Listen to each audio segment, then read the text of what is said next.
বিদীর্ণ হিয়া ফিরিয়া ফিরিয়া চারিদিকে চেয়ে দেখি, প্রাচীরের কাছে এখনো যে আছে সেই আম গাছ। কি বসি তার তলে, নয়নের জলে শান্ত হইল ব্যথা, একে একে মনে উদিল স্মরণে বালককালের কথা।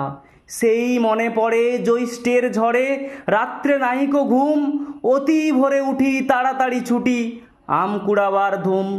সেই সুমধুর স্তব্ধ দুপুর পাঠশালা পলায়ন, ভাবিলাম হায় আর কি কোথায় ফিরে পাবো সে জীবন।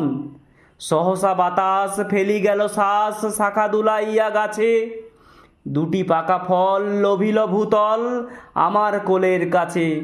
ভাবিলাম মনে, এতক্ষণে বুঝি আমারে চিনিল মাতা, স্নেহের সে দানে বহু সম্মানে বারেক ঠেকানু মাথা।